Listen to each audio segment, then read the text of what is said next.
So I work with the ODI Budget Strengthening Initiative, which was set up in 2010 to work in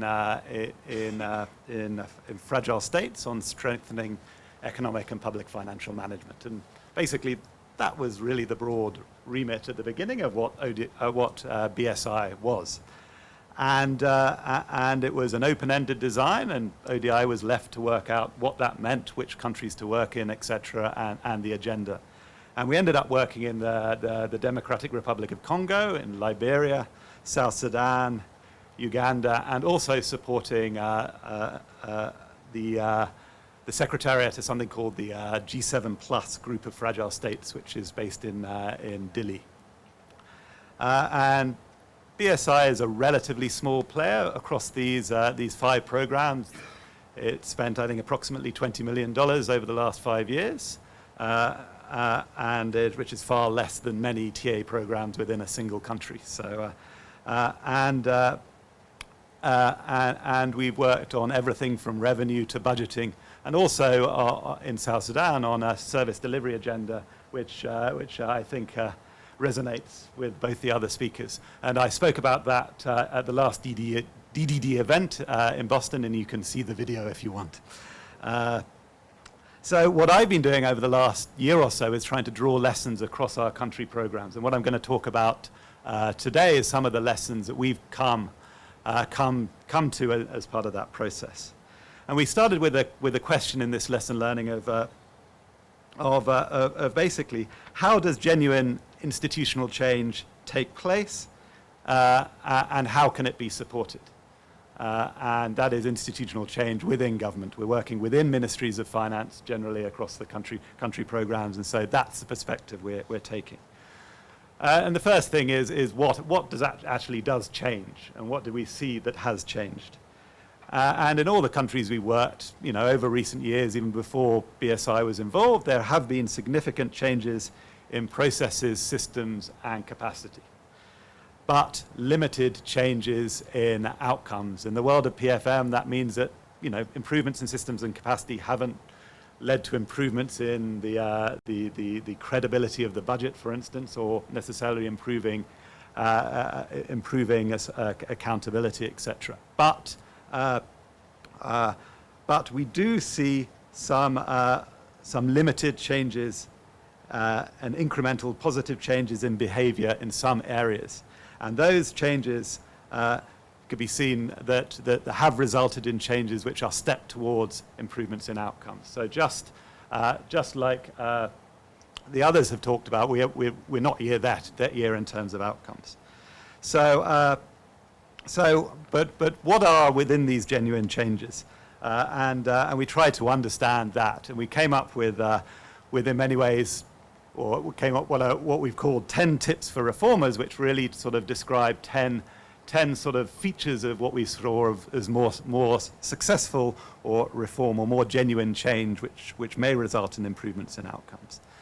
And a lot of it chimes with the language of problem-driven, etc. I mean, the first one is starting with a problem and an opportunity, not a comprehensive solution. And we saw that as an important thing. Understanding the problem and the space for reform. So having an understanding of the world you work in terms of the power, interests, and institutional capacity, and relating that to the problems that one faces. Taking small steps, but knowing when you're heading. So it's important to know where you're going, but actually taking small steps to get there. Reform involves implementing processes and systems. We can't avoid it, but you need to start processes and systems on the right foot and maintain that credibility, sustain them. Fifthly, learning and adaptation. If you learn and adapt, you'll avoid getting trapped into sustaining inappropriate solutions. Importantly, it's important to decide when and what to formalize and how to formalize it. So formalization is important, but don't do it too early. Think about what level it's needed and how to do it. Join the dots by thinking strategically about how different reforms, processes, and systems can complement each other, and then take action on it. Don't try and reform alone. Instead, build teams and coalitions. And again, that chimes with others. And importantly, within that, mid-level managers are very important. We don't necessarily always have the knight in shining armor, the minister, the head bureaucrat in an institution driving reform, but there are always mid-level bureaucrats and junior bureaucrats interested in change. Work with them, and they're important for driving change and building coalitions and teams.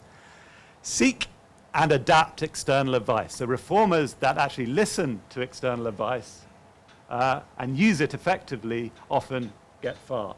But it's important, that word adapt is important. They don't just take it, but they challenge it. And all of this, I'm afraid we did come to the conclusion that plans do actually have a role, okay? But it may be not what you're thinking of, what you think it is. So they give a sense of direction for reform, but they do not plan the route. They can guide implementation in detail of a specific solution, but not the entire reform program. Okay? And they are important in formalizing and authorizing the direction of a solution. Okay? So the direction of a solution or reform in general. So it's that authorizing role to allow space to work. So within this, in 40 seconds, how can external actors support genuine change? And we point to four main roles. One, as a trusted advisor supporting reformers within government. Okay, that might be at the level of the minister or senior bureaucrat, or it may be below that in terms of mid-level managers. Playing that role of facilitator and broker that we heard about yesterday. This issue of joining the dots, looking for opportunity of complementarity, and playing that role of playing the important role of technician. We're not just facilitating, it's important that actually when you're supporting reformers, you show that you have technical expertise.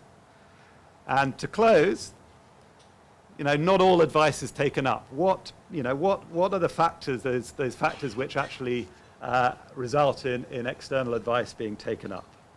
First of all, advisors or even donor representatives need to prove their usefulness. Okay, they need to be useful to reformers. And then they need to build trust with their counterparts.